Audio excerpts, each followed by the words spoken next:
Assalamualaikum warahmatullahi wabarakatuh.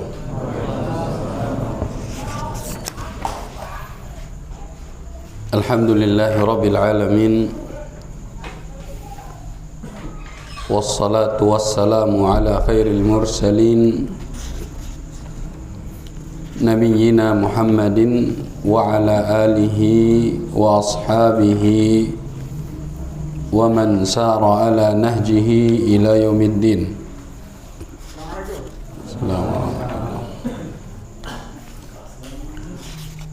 Qala Allah Ta'ala fil Qur'anil Karim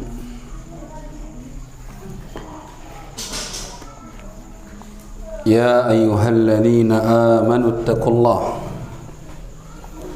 haqqa tuqatihi wa la tamutunna illa wa antum muslimun. Wa qala subhanahu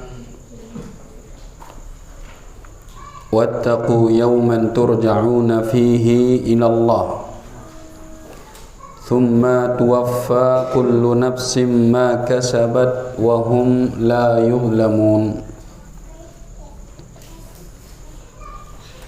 Fa inna asdaqal hadithi kitabullah wa khairal huda huda nabiyyina Muhammadin sallallahu alaihi wasallam wa syarral umuri muhdatsatuha fa inna kulla muhdatsatin bid'ah wa kulla bid'atin dhalalah wa kulla dhalalatin finnar. Amma ba'du, ma'asyiral muslimin rahimani wa rahimakumullah. Alhamdulillah, kita bersyukur kepada Allah Subhanahu wa taala yang pada malam hari ini Allah kembali memberikan kita kesehatan dan kesempatan sehingga bisa duduk bermajlis dalam rangka tafaqquh fid din, mempelajari agama Allah Subhanahu wa taala. Semoga Allah Subhanahu wa taala memberikan kita taufik untuk mengamalkan setiap ilmu yang telah kita pelajari. Jamaah rahimani wa rahimakumullah, kita melanjutkan pembahasan kita dalam kitab Al-Usul Ats-Tsalatsah atau Tsalatsatul Usul yang dikarang oleh Al-Imam Al-Mujaddid Syekh Muhammad bin Abdul Wahhab rahimahullahu ta'ala. Malam hari ini insyaallah kita akan membahas Al-Asluts Tsalits, pokok yang ketiga, yaitu ma'rifatu nabiyyikum Muhammadin sallallahu alaihi wasallam. Halaman 53. Qala al-musannifu rahimahullahu ta'ala Al-aslu tsalits ma'rifatu nabiyyikum Muhammadin sallallahu alaihi wasallam. Pokok yang ketiga yang wajib kita ketahui adalah mengetahui dan mengenal Nabi kita Muhammad sallallahu alaihi wasallam. Dua pokok pertama sudah kita pelajari, yaitu ma'rifatu Allah, kemudian ma'rifatu dinillah, dan yang ketiga adalah ma'rifatu Nabiillah Muhammad sallallahu alaihi wasallam. Kita hendaknya memahami dan mengetahui bahwasanya Muhammad sallallahu alaihi wasallam adalah nabi dan rasul yang Allah utus kepada umat akhir zaman, yang tidak ada nabi setelah Nabi Muhammad sallallahu alaihi wasallam. Makanya dalam sebuah hadis yang sahih Rasulullah SAW mengatakan, li khamsatu asma, saya memiliki 5 nama: Muhammad, Ahmad, Al-Mahi, Al-Hashir, Al-Aqib. Yang terakhir al-aqib. Al-aqib kata para ulama maksudnya adalah tidak ada nabi setelah Nabi Muhammad sallallahu alaihi wasallam. Nama Nabi Muhammad ada 5: Muhammad, Ahmad, Al-Mahi, Al-Hashir, Al-Aqib. Al-Aqib ini artinya yang terakhir. Maksudnya tidak ada lagi nabi setelah Nabi Muhammad sallallahu alaihi wasallam. Asy-Syaikh rahimani wa rahimakumullah menjadikan ma'rifatu nabiyina Muhammad sallallahu alaihi wasallam sebagai pokok. Karena dengan mengenal Nabi Muhammad sallallahu alaihi wasallam kita bisa melaksanakan kewajiban kita terhadap Nabi Muhammad. Apa itu kewajiban kita terhadap Nabi Muhammad sallallahu alaihi wasallam? Yaitu mencintai beliau. Bahkan cinta terhadap Nabi Muhammad sallallahu alaihi wasallam dijadikan syarat oleh beliau sebagai kesempurnaan iman, syarat dari kesempurnaan iman. Rasulullah sallallahu alaihi wasallam bersabda, la yu'minu ahadukum hatta akuna ahabba ilaihi min walidihi wa waladihi wan nasi ajma'in. Tidak sempurna iman salah seorang di antara kalian sampai aku lebih dicintai olehnya melebihi daripada anaknya, orang tuanya dan semua manusia. Artinya jamaah sekalian, sebuah kewajiban atas kita untuk mengedepankan cinta kita kepada Nabi Muhammad sallallahu alaihi wasallam setelah cinta kita kepada Allah Subhanahu wa taala.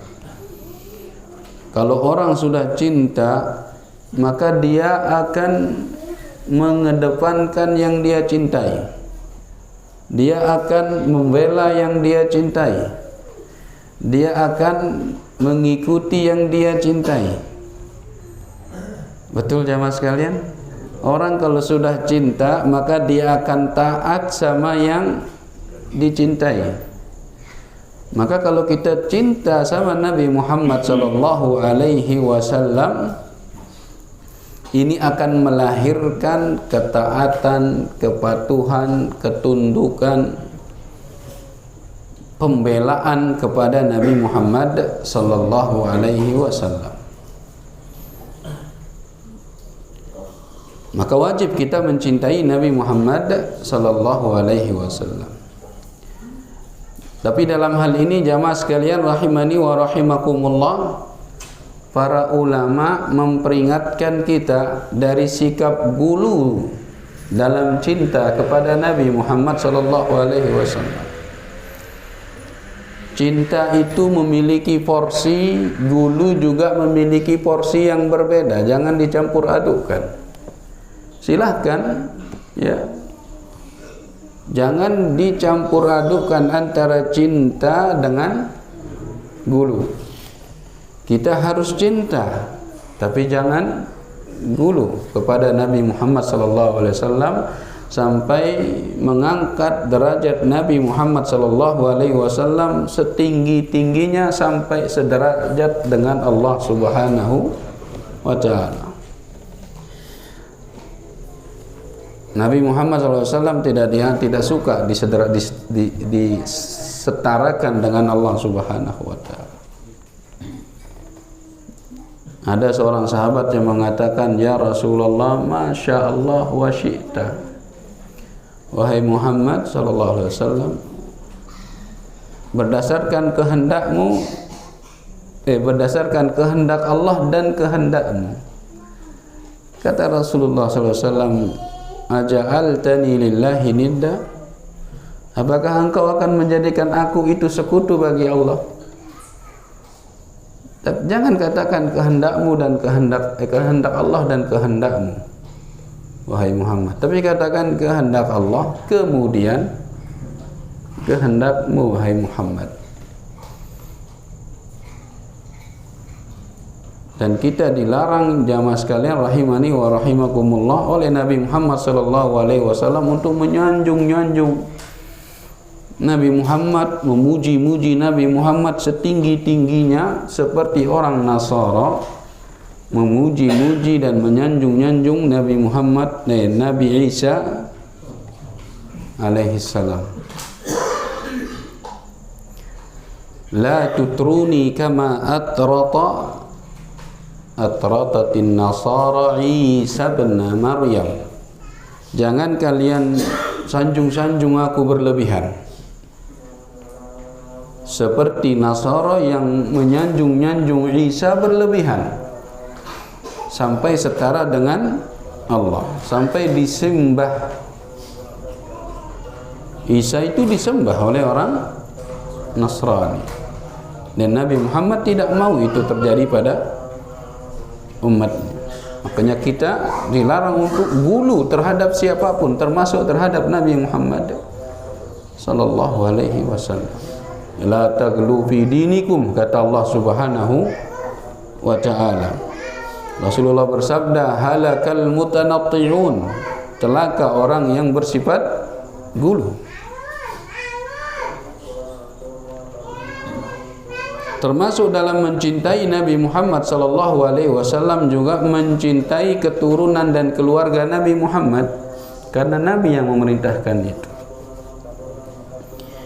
Kita diperintahkan untuk mencintai keturunannya oleh Rasulullah sallallahu alaihi wasallam. Suatu saat, dan ini disebutkan oleh Al-Imam Al-Bukhari dalam kitab Al-Adabil Mufrad, Rasulullah sallallahu alaihi wasallam salat membawa Al-Hasan bin Ali. Hasan bin Ali, anaknya Ali radhiyallahu taala anhu. Kemudian Rasulullah mengatakan, Allah, ya Allah, inni uhibbah fa'ahibbahu.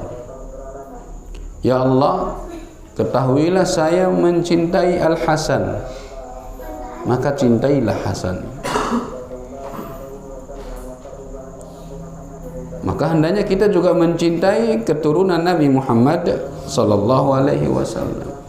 Cuman kita bilang cinta punya porsi, gulu punya porsi yang lain. Jangan campur adukan antara cinta dengan gulu. Kalau terbukti ini adalah keturunan Nabi Muhammad sallallahu alaihi wasallam, kita cintai. Tapi jangan bersifat gulu terhadap dia sehingga mengambil keberkahan dari dia, sampai tabarruk dengan jasadnya dan sebagainya, atau mengangkat derajatnya tinggi-tinggi seperti Allah Subhanahu wa ta'ala mengangkat derajat keturunan Nabi Muhammad sallallahu alaihi wasallam seperti derajatnya Allah Subhanahu wa ta'ala, mengatakan mereka mampu melakukan apa yang hanya Allah mampu lakukan. Jelas jemaah sekalian, kita wajib cinta kepada Nabi Muhammad, cinta kepada keturunannya Ahlul Bait, akan tetapi kita tidak boleh gulu dalam masalah cinta. Jelas insyaallah. Dan Nabi Muhammad sallallahu alaihi wasallam jemaah sekalian makhluk yang paling mulia di muka bumi. Allah rekomendasikan lisannya, sucikan lisan Nabi Muhammad sallallahu alaihi wasallam. Allah Subhanahu wa taala berfirman, "Wa ma yantiqu 'anil hawa in huwa illa wahyun yuha."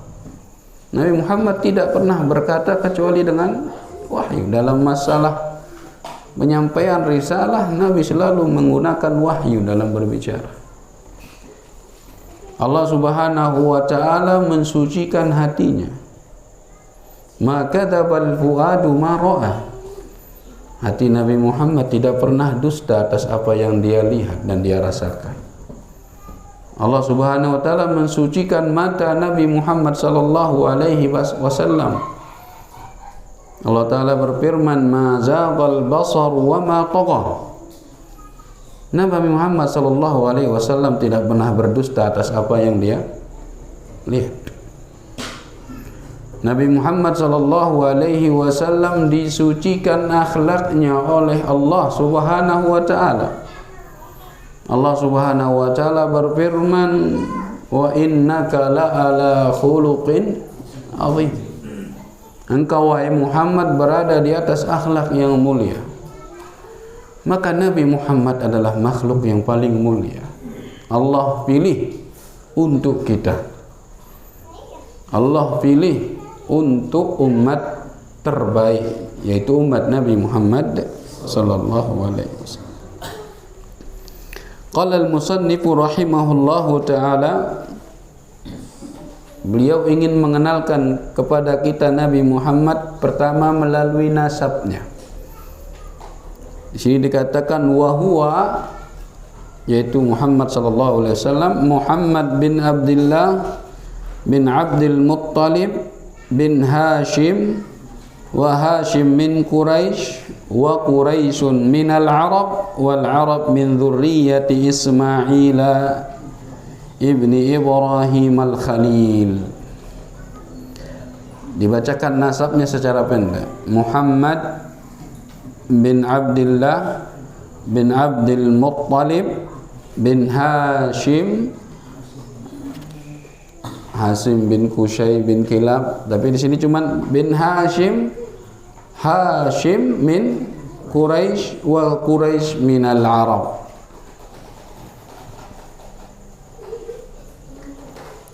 Nama bapak beliau adalah Abdullah. Abdullah juga dikenal dengan Ad-Dhabih. Ad-Dhabih seperti Nabi Ismail alaihissalam yang dikenal juga dengan Ad-Dhabih. Kenapa Nabi Ismail disebut dengan Ad-Dhabih? Orang yang hampir disembelih. Karena Nabi Ibrahim diperintahkan untuk menyembelih Ismail alaihissalam. Abdullah pun juga hampir disembelih oleh bapaknya Abdul Muttalib. Karena Abdul Muttalib bernadar, kalau saya punya anak 10 semuanya laki-laki, saya akan sembelih satunya. Kalau 10 saya dapat anak laki-laki, ada 10 saya dapat, saya akan sembelih salah satunya. Benar, Allah kasih dia 10 laki-laki. Dan itu adalah kebanggaan bagi orang Arab zaman jahiliyah. Mereka suka kalau dapat anak laki-laki. Dan dia bernadar, saya akan sembelih salah satu kalau saya dapat 10 anak laki-laki. Maka benar jamaah sekalian. Kemudian diundi, kenalah Abdullah yang baru lahir. Abdullah masih kecil baru lahir, mau disembelih. Kata keluarganya, jangan sembelih, cukup ganti dengan onta 10. Diundi lagi, keluar lagi Abdullah, jangan sembelih, keluarkan 10. Begitu sampai 10 kali, Abdullah terus yang keluarnya mas sekalian.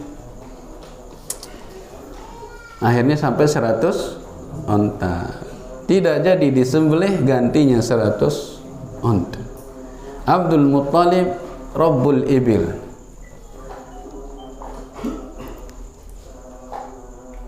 yang punya onta. Apa bahasa dengan silui sampai atau bembek apa bahasa juragan. Nah, saking banyaknya ontanya Abdul Muttalib sampai disebut juragan onta. Makanya tatkala Abrahah mau menyerang Ka'bah, ketemu sama Abdul Muttalib, tahu Abdul Muttalib ini adalah orang yang megang kunci Ka'bah. Kata Abrahah, kamu kasih saya onta, saya tidak akan jadi serang itu Ka'bah. Kata Abdul Muttalib, ana Rabbul Ibil, aku pemilik onta, wal Ka'bah laha Rabbun yahmiha mink. Saya ini pemilik onta, adapun Ka'bah ada pemiliknya yang akan menjaganya darimu, yaitu Allah Subhanahu wa ta'ala. 100 onta tidak ada apa-apanya bagi Abdul Muttalib. Karena dia hampir disembelih jamaah sekalian, makanya digelari dengan adzabih. Rasulullah sallallahu alaihi wasallam bersabda, ana ibnu dzabihain. Saya anak dari dua orang yang hampir disembelih, yaitu Abdullah dan satunya lagi Ismail bin Ibrahim alaihi wassalam. Jelas jamaah sekalian? Nama kakek beliau adalah Abdul Muttalib. Abdul Muttalib ini nama sebenarnya Syaibatul Hamdi. Siapa namanya? Syaibatul Hamdi. Syaibatul Hamdi. Syaibah itu artinya rambut putih. Karena dia tatkala lahir rambutnya sudah putih, ada yang putih rambutnya. Lahir rambutnya ada yang putih. Maka dikasih nama Syaibah.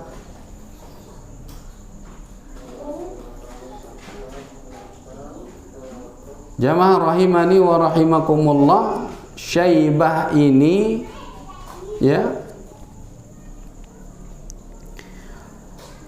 merupakan anak dari saudaranya Al-Muttalib.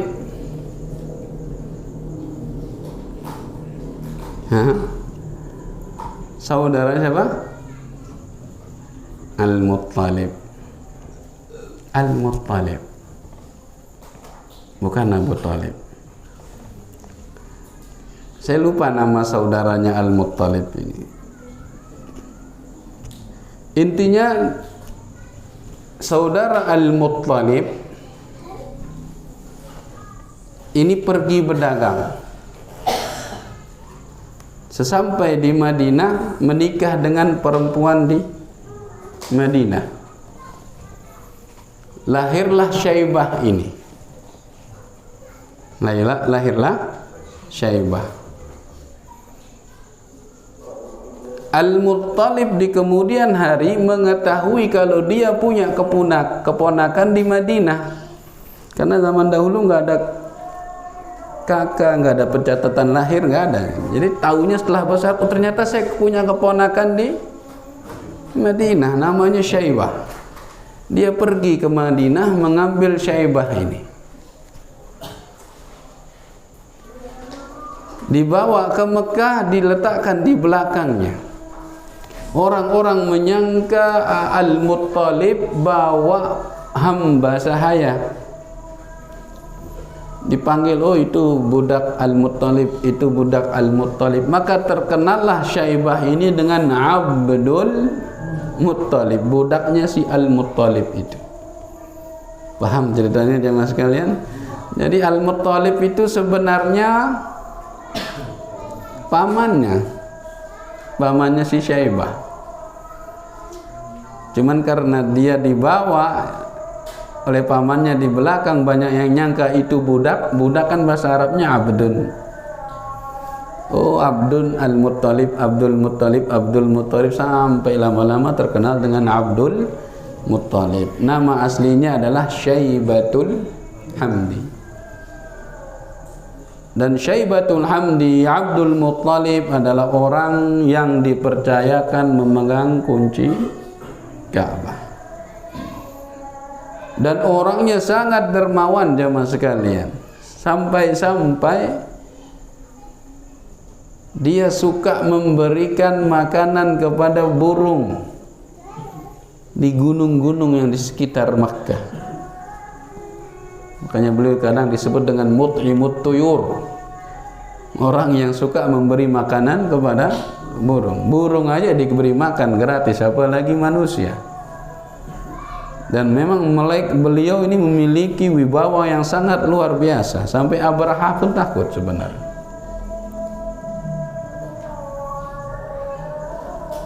Ini nama kakek beliau, Abdul Muttalib, Muhammad bin Abdullah bin Abdul Muttalib. Abdul Muttalib asli namanya adalah Syaibatul Hamdi. Abdul Muttalib ini bin Hashim. Bin Hashim. Hashim itu kakek Nabi Muhammad sallallahu alaihi wasallam. Namanya Amr. Nama aslinya siapa? Amr. Kenapa dijuluki Hashim?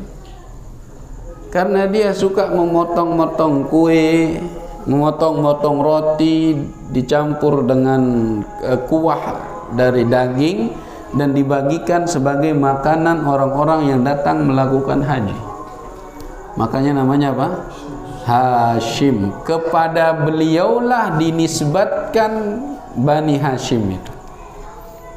Keturunan-keturunan Hashim disebut dengan Bani Hashim. Di antara keturunan Bani Hashim itu adalah Nabi kita tercinta Nabi Muhammad sallallahu alaihi wasallam. Wa Hashim min Quraisy. Quraisy ini nama kabilah yang diambil dari salah satu kakek Nabi sallallahu alaihi wasallam yang terkemuka. Namanya Fihr bin Malik. Ada yang mengatakan namanya Fihr bin Malik, ada namanya Kinana. Tapi yang masyhur adalah nama aslinya Fihr bin Malik. Kemudian dijuluki dengan Quraisy dan dinisbatkan kabilah kepadanya, kabilah Quraisy. Quraisy Fihr bin Malik, dia orang terpandang, orang memiliki kedudukan. Anaknya Quraisy ini Hashim. Hashim juga orang terpandang, memiliki kedudukan. Anaknya Hashim Abdul Muttalib, kakeknya Nabi Muhammad. Di bawahnya ada Abdullah dan lahirlah Nabi Muhammad sallallahu alaihi wasallam. Dan ini adalah nasab terbaik jamaah sekalian yang Allah pilihkan untuk Nabi Muhammad sallallahu alaihi wasallam. Beliau sallallahu alaihi wasallam bersabda, sesungguhnya Allah Subhanahu wa taala memilih Kinanah min waladi Ismail, dari anak-anak Ismail itu alaihi salam, itu Allah pilih Kinanah untuk menjadi yang terbaik. Yang terpilih adalah siapa? Kinanah. Wastofa Quraisyan min Kinanah. Allah memilih Quraisy dari keturunan Kinanah. Wastofa Hashiman min Quraisy. Wastofani min Bani Hashim. Allah memilih Kinanah dari anak-anak Ismail. Dari anak-anak Kinanah ini Allah pilih Fihr bin Malik yang dijuluki Quraisy tadi. Dari anak-anaknya Fihr bin Malik dipilihlah Hashim oleh Allah Subhanahu wa taala. Dari keturunan Hashim ini dipilihlah Nabi Muhammad sallallahu alaihi wasallam. Makanya beliau secara nasab silsilahnya adalah silsilah emas luar biasa. Abu Sufyan sebelum masuk Islam, tatkala berdagang ke daerah kekuasaan Heraklius, Raja Romawi, setelah Raja Romawi menerima surat dari Nabi Muhammad, waktu itu Nabi Muhammad sudah hijrah ke Madinah dan mengirim surat kepada raja-raja, termasuk Heraklius dikirimin surat. Ini siapa ini ngajak saya masuk Islam, aslim taslam, dari negeri Arab. Kebetulan Abu Sufyan berdagang ke sana. Dipanggillah Abu Sufyan, "Kamu kenal ini Muhammad?" "Iya." "Bagaimana dia di orang-orang Mekah sana?" Kata Abu Sufyan, "Innahu fina dzu nasab." Innahu fina dzu nasab. Nabi Muhammad ini adalah orang yang memiliki nasab yang bagus di kalangan kami. Di akhir pembicaraan, ya, setelah dikasih tahu nasabnya Nabi Muhammad itu paling bagus, kata Heraklius, semua nabi Allah ambil dari nasab yang paling bagus. Di akhir pembicaraan, setelah disampaikan, ditanyakan beberapa hal, kata Heraklius, seandainya benar apa yang engkau sampaikan itu, ketahuilah kekuasaan dia akan sampai di bawah kakiku ini. Allahu Akbar. Nasab Nabi Muhammad sallallahu alaihi wasallam, dan Nabi Muhammad itu minal Arab katanya di sini. Nabi Muhammad dari Arab. Jemaah sekalian, Arab pada dasarnya itu berasal dari Yaman. Arab itu datang dari Yaman. Dan Nabi Ismail itu bukan orang Arab, karena dia keturunan Nabi Ibrahim alaihissalam yang dibawa oleh Ibrahim dari Palestina ke Makkah. Dan itu Ismail bukan nama Arab. Kalau antum belajar bahasa Arab, akan antum mendapatkan Ismail itu nama Ajam, bukan nama Arab. Ibrahim bukan nama Arab, tapi nama Ajam. Tapi kenapa bisa menjadi Arab? Setelah Nabi Ismail tinggal bersama ibunya siapa? Hajar di Makkah, kemudian menemukan air Zam-Zam. Air Zam-Zam di padang pasir sumber kehidupan. Nah, orang-orang Yaman dari kabilah Jurhum yang pergi berdagang mendapatkan air Zam-Zam itu izin untuk tinggal bersama Hajar di Makkah. Orang-orang Yaman dari kabilah Jurhum, mereka orang Arab, Arab Jurhum namanya. Jelas sama sekalian? Mereka Arab asli, izin tinggal di Makkah. Maka Nabi Ismail tumbuh besar bersama orang-orang Arab dan menikah dengan orang Arab. Maka dikatakan Nabi Ismail ini adalah Arab apa namanya itu? Musta'rabah.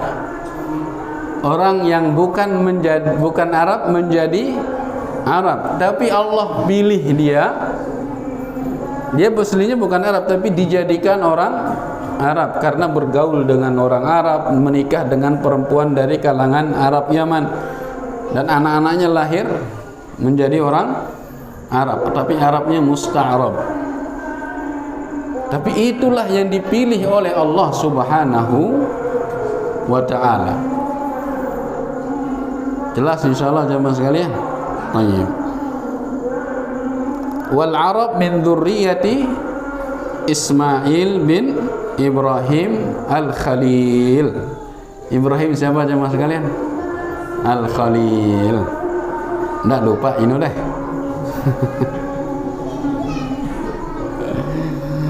Alaihi wa ala nabiyina afdhalus salati wassalam. Intinya secara nasab Nabi Muhammad nasabnya adalah nasab yang terbaik. Kemudian disebutkan di sini, diperkenalkan lagi tentang lahir, umur, berapa tahun di Mekah dan berapa tahun di Madinah. Walahu minal umri 63 sanah. Umur Nabi sallallahu alaihi wasallam adalah 63 tahun. Berapa? 63 tahun. Beliau lahir di Makkah di bulan Rabiul Awal tahun gajah. Ini yang disepakati. Tahun gajah di bulan Rabiul Awal. Ini yang disepakati oleh para ulama. Adapun tanggalnya ini khilaf di antara para ulama. Ada yang mengatakan 12, ada yang mengatakan 9 daripada bulan Rabiul Awal. Yang jelas 12 Rabiul Awal itu tanggal kematian beliau juga. Adapun tanggal 12 Rabiul Awal itu masih diperselisihkan. Saya ulangi, tahun gajah sepakat mereka ulama bahwa Nabi Muhammad lahir di tahun gajah, di mana tahun tersebut Abrahah ingin menghancurkan Ka'bah dengan pasukan gajahnya. Bulannya bulan Rabiul Awal, para ulama ini juga sepakat ya bahwasanya beliau lahir di bulan Rabiul Awal. Khilafnya terjadi di tanggalnya, apakah tanggal 12 atau tanggal 9. Hah? Banyak versi kalau lahir. Tapi kalau mati satu versi. 12. badonya so. Ndak kita ngerayang kematian Nabi bare. Tapi berapa umurnya jamaah sekalian? 63 tahun. Minha arba'una qablan nubuwah. Dari 63 tahun ini 40 tahun sebelum menjadi nabi. Jadi 40 tahun belum menjadi nabi, karena Nabi Muhammad diangkat menjadi nabi umur 40 tahun. Wa thalathan wa ishruna abwan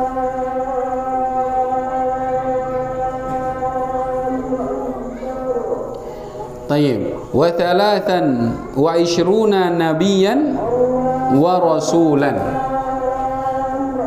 40 tahun sebelum menjadi nabi, setelah menjadi nabi 23 tahun. Beliau menjadi nabi dan rasul 23 tahun. Subhanallah. Berapa tahun menjadi nabi? 23 tahun. Dalam kurun waktu 23 tahun beliau mampu memberikan pengaruh yang sangat luar biasa di Jazirah Arab. 23 tahun menjadi nabi dan rasul, itu 13 tahun di Mekah, 10 tahun di Madinah.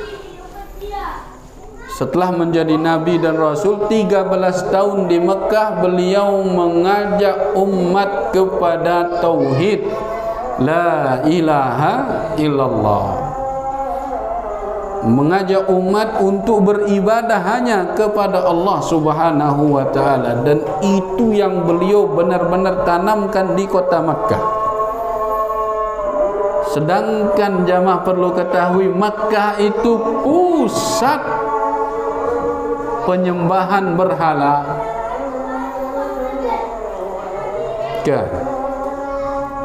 Coba sudah bayangkan, jamaah bayangkan, Nabi Muhammad lahir di pusat penyembahan berhala, diangkat menjadi nabi dan rasul di pusat penyembahan berhala.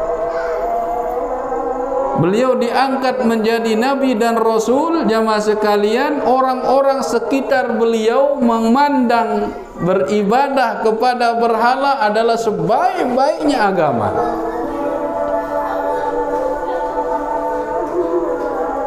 Sebaik-baiknya agama saat beliau lahir itu adalah menyembah ke berhala. Itu yang dianggap oleh. Maka tidak heran tantangan yang beliau hadapi sangat luar biasa. Kalau kita lahir pada saat itu, bisa jadi kita tidak beriman, karena memang luar biasa lingkungannya. Makanya ada tatkala seseorang yang memuji Al-Miqdad bin Aswad, yang mengatakan, luar biasa ida wahai Miqdad, mele ita maraida, mata kita itu seperti ingin kita itu, mata kita itu seperti mata anda. Mata anda ini sudah melihat Nabi Muhammad SAW. Kami tidak pernah melihat Nabi Muhammad. Sungguh beruntung sudah. Apa kata Miqdad? Antum tahu, antum seharusnya bersyukur lahir dalam keadaan Islam. Antum bersyukur, seharusnya bersyukur karena lahir dalam keadaan Islam. Karena kami dulu lahir, bapak kami, nenek moyang kami menyembah berhala, dan kami besar dalam penyembahan terhadap berhala. Dan tidak ada agama yang baik menurut kami saat itu melainkan penyembahan terhadap berhala. Seolah-olah Miqdad ingin mengatakan, kalau kamu hidup zaman dulu seperti kami, belum tentu kamu beriman kepada Nabi Muhammad SAW. Jelas jamaah sekalian, tantangan dakwah Nabi Muhammad saat mengajak orang untuk beribadah hanya kepada Allah Subhanahu wa ta'ala. Banyak pantas Abu Lahab mengatakan, tabban laka ya Muhammad alihada jama'tan. celaka kau wahai Muhammad, apakah kamu ini mengajak kami untuk menyembah Tuhan yang satu? Kami sudah punya Tuhan yang banyak, ngapain kita sembah Tuhan yang satu? Ada amrun ujab, ini perkara yang gharib, aneh wahai Muhammad. Jelas sama sekalian, berapa tahun beliau ngajak manusia ke dalam tauhid di Mekah? 13 tahun. Setelah 10 tahun dari 13 ini beliau diangkat ke langit. Isra wal Mi'raj. Isra wal Mi'raj.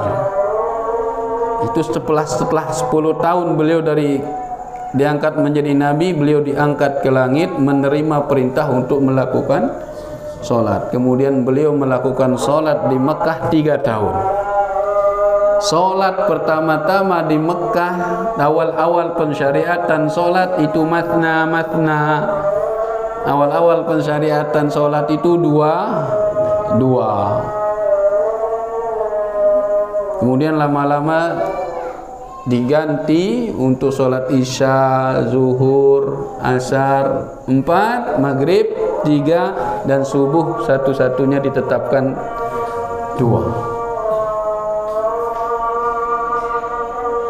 Jelas jemaah sekalian? Kok cepat sekali azannya? Baik. 13 tahun beliau mengajak umatnya untuk beribadah hanya kepada Allah Subhanahu wa taala.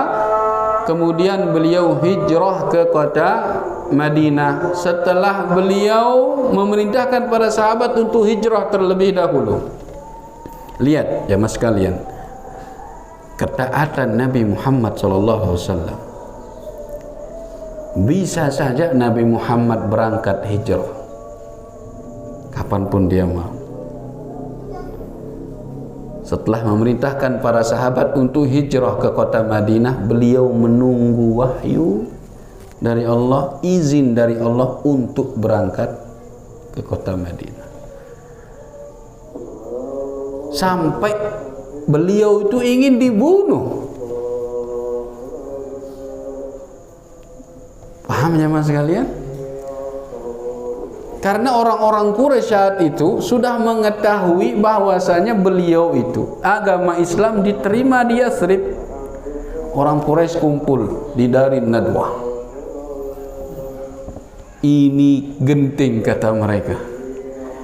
Agama Muhammad sudah mulai diterima di Madinah, di Yathrib saat itu. Dia sudah mulai banyak pendukung dan kawan, pembela. Bahaya niki bagi agama berhala. Bagaimana caranya kita ini untuk lepas dari bahayanya Nabi Muhammad ini? Mereka kumpul di dalam dua rembukan. Allah menceritakan makar yang mereka lakukan di sana.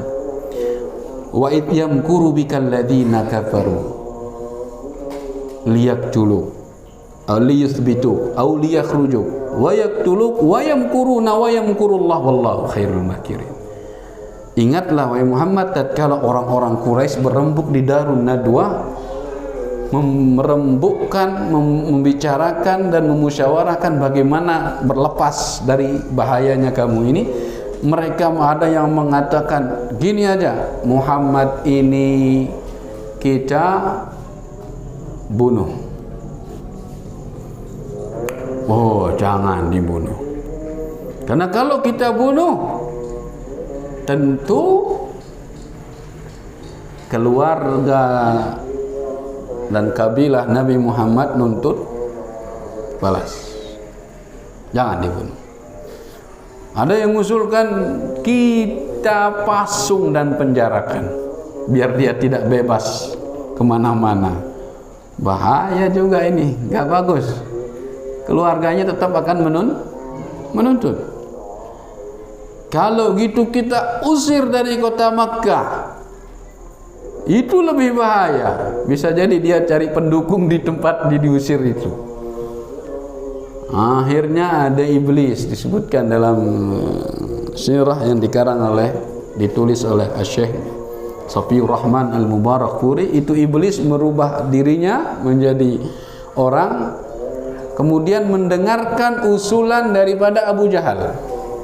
Abu Jahal mengusulkan gini, kita bunuh dia, tapi yang membunuh dia harus dari setiap kabilah ini ada wakilnya, ada pemuda yang kita suruh dari setiap kabilah untuk membunuh Nabi Muhammad. Semuanya harus memukul Nabi Muhammad ini agar darahnya terpencar ke seluruh kabilah, maka susah bagi keluarganya untuk menuntut balas. Iblis yang saat itu berubah wujud menjadi manusia, dia mengatakan, nah ini dia ide, katanya. Ini dia ide yang tepat untuk berlepas dan terbebas dari bahayanya Muhammad. Tapi Allah Subhanahu wa taala kabarkan itu, dan Allah selamatkan Nabi Muhammad sallallahu alaihi wasallam dan hijrah ke Madinah. Di Madinah beliau tinggal 10 tahun dan Allah wafatkan tatkala beliau berumur 63 tahun. Nah, azan dulu.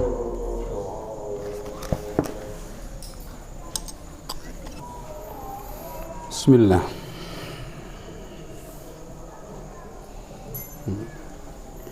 Nubbi'a bil Iqra wa ursila bil Muddaththir.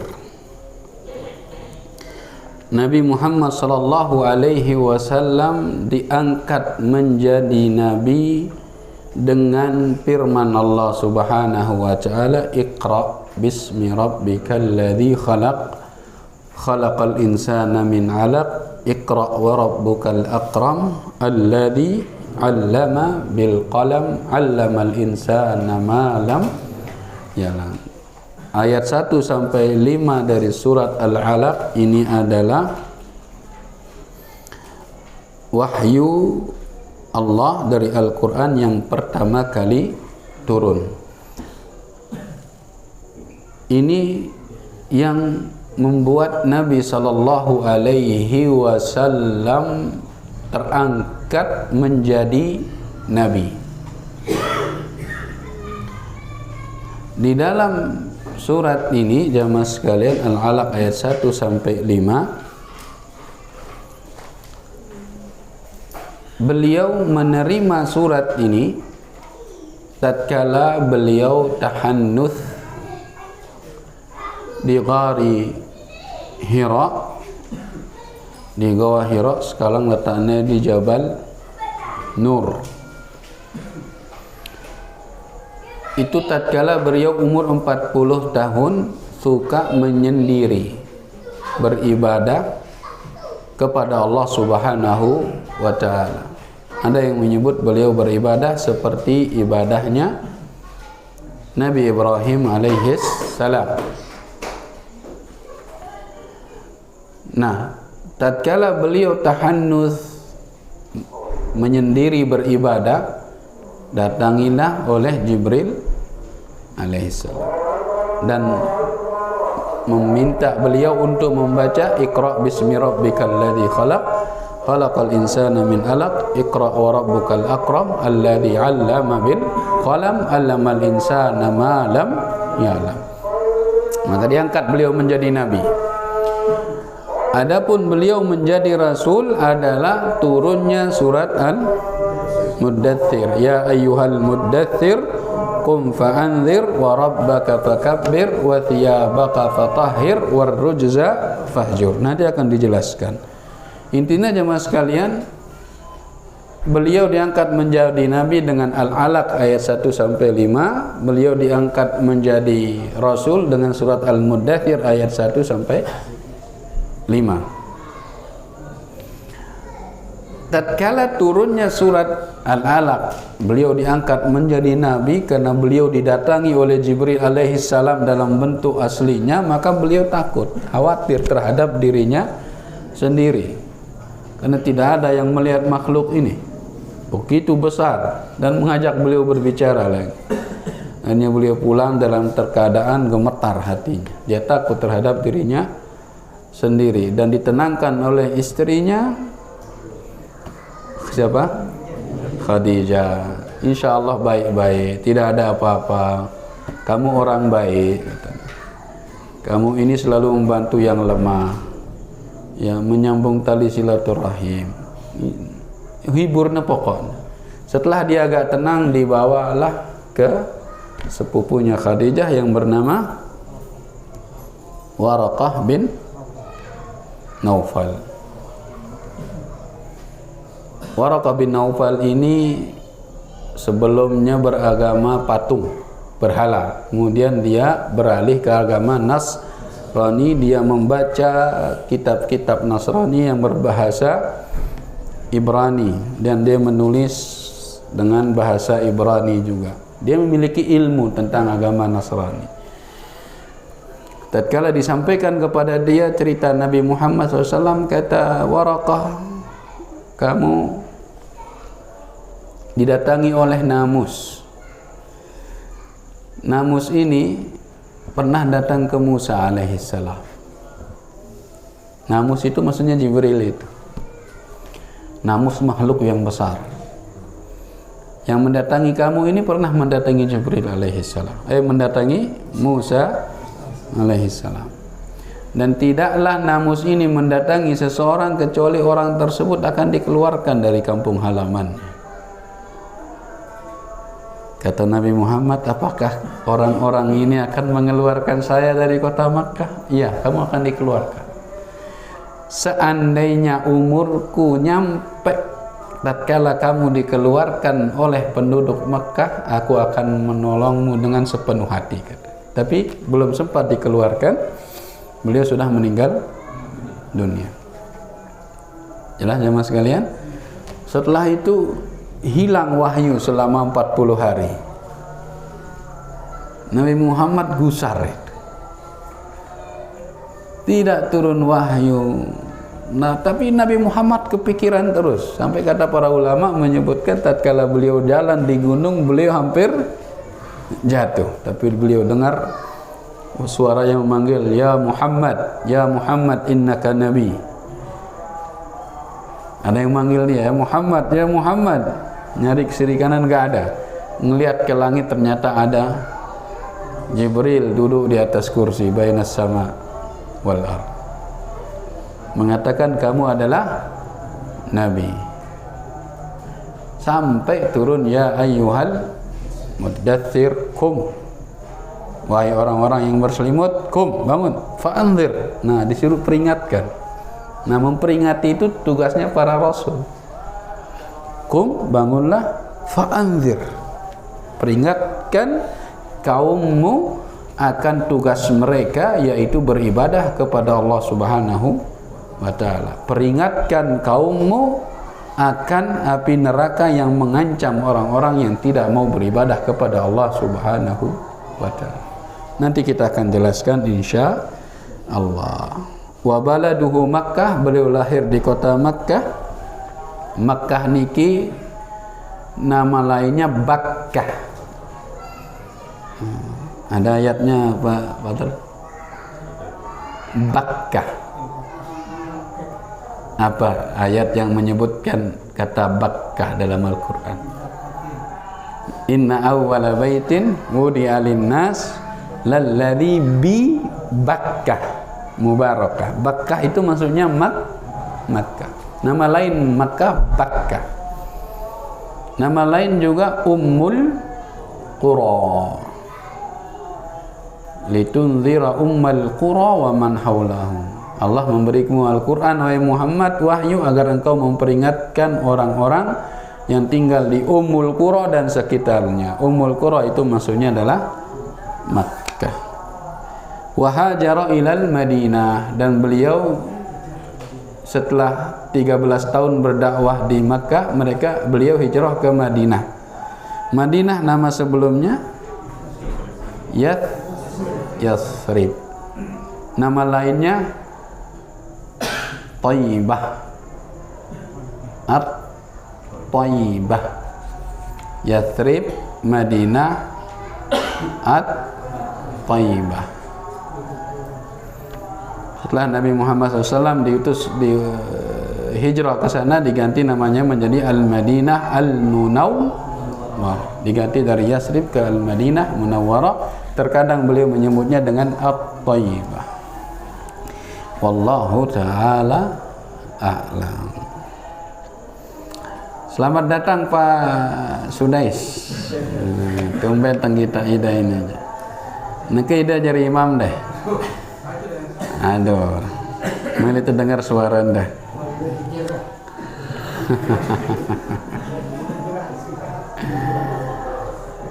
Ada pertanyaan jamaah sekalian? Coba ada libur berkatuan ini. Fadhal. Kita dianjurkan untuk menghormati zuriat lagi. Iya. Zuriatnya ada yang kita tidak tahu. Tapi ada yang katanya mengaku-ngakuan. Tapi begini Ustaz, bagaimana caranya kita menghormati? Sementara ada yang mengaku zuriat Nabi tidak sesuai dengan kelakuan Nabi. Ada yang mengatakan kalau melihat Nabi tidak sholat masuk surga. Bagaimana cara kita menghormati? Iya. Zuriat keluarga Nabi itu memang kita disuruh menjaga mereka, mencintai mereka dan menghormati mereka. Karena pernah Rasulullah bersabda, saya mewasiatkan keluargaku kepada kalian. Artinya kalian, kita maksudnya umat Nabi Muhammad diperintahkan untuk menjaga, mencintai keluarga Nabi Muhammad sallallahu alaihi wasallam. Sekarang kalau kita nggak tahu ini keluarga Nabi Muhammad atau bukan, lain hal lagi itu. Ini yang kalau kita tahu, ini pasti keturunan Nabi Muhammad SAW, maka kita wajib untuk mencintai, menjaga dan menghormati mereka. Tapi ingat, jangan gulu. Kalau ada yang mengaku-ngaku sebagai zuriat Nabi Muhammad sallallahu alaihi wasallam, maka namanya mengaku-ngaku ini harus ada bukti. Ya, perlu mengaku bukti bagi orang yang mengaku-ngaku. Kalau tidak ada bukti, ya biasa saja. Jelas sama sekalian. Nah, bagaimana caranya kalau misalnya dia benar keturunan Nabi, tapi dia pelaku maksiat, dia suka berdusta, suka berbuat maksiat, bahkan mengatakan dirinya kalau keluarga Nabi itu berbuat maksiat, maka tidak mengapa dia tidak akan masuk neraka. Maka ini yang disebut dengan gulu. Hormati dia sebagai keturunan Nabi, tapi masalah maksiat, pengakuan dusta dia ini tanpa dasar, jangan kita ikuti dan kita benarkan. Itu cara menghormatinya. Salahnya dia jangan diikuti. Ya, namun tetap kita anggap dia sebagai keluarga Nabi Muhammad SAW. Itu kalau terbukti, benar-benar terbukti. Kalau cuma pengakuan, masya Allah. Nanti disebutkan di sini jamaah sekalian, Nabi Muhammad SAW Isra Mi'raj itu sekali seumur hidupnya. Ini ada yang ngaku-ngaku keturunan Nabi, Isra Mi'raj sehari 70 kali. Dari mana itu? Ada dari keturunan Nabi mampu menahan matahari, mampu terbang ke bulan macam. Nabi Muhammad SAW mampu melakukan mukjizat itu atas izin dari Allah. Tidak setiap saat piran milih kadu dunia dek. Mukjizat Nabi Muhammad itu dia mampu melakukannya bukan setiap saat. Kapan Allah izinkan baru mampu dilakukan oleh Nabi Muhammad. Nabi Muhammad bisa mengeluarkan air dari sela-sela jarinya itu. Dan itu beliau tidak lakukan setiap saat, setiap hari nggak ada hujan, ayo minum. Nah, kan enggak jamaah sekalian. Mukjizat itu tergantung dari izin Allah Subhanahu wa ta'ala. Kalau hal-hal yang dilakukan oleh manusia dan itu di luar kemampuan manusia biasa, dan dia kapanpun bisa lakukan, itu kemungkinan besar sihir, bukan karamah, bukan mukjizat. Karena karamah dan mukjizat itu tergantung dari izin dan kehendak Allah. Kalau dia yang ngatur piran milih gawe ya, itu kemungkinan besar sihir dibantu oleh jin. Sekali lagi jamaah sekalian, dedek tegulu, dedek tegulu sampai ada yang mencium kakinya. Ya dan billah, Nabi Muhammad sendiri yang mengatakan kalau boleh seorang itu sujud kepada orang lain, aku perintahkan istri untuk sujud ke suami. Nah ini ngaku keturunan Nabi, orang sujud cium kakinya dia, dan dia santai tidak menolak dan memprotes hal tersebut. Iya dan billah jamaah sekalian, yang penuh berkah itu adalah zatnya Nabi, dan itu pun tatkala beliau masih hidup. Adapun keturunan Nabi, tidak ada dalil yang menunjukkan keberkahan sampai-sampai harus dicium, harus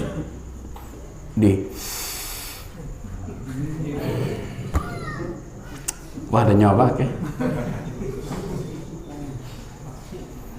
Intinya jamaah sekalian seperti dikatakan oleh Syekh Abdul Razak, cinta itu wajib, gulu itu haram, tidak boleh. Wallahu ta'ala a'lam. Subhanakallahumma rabbana wa bihamdika asyhadu an la ilaha illa anta astaghfiruka wa atubu ilaik. Assalamualaikum warahmatullahi wabarakatuh.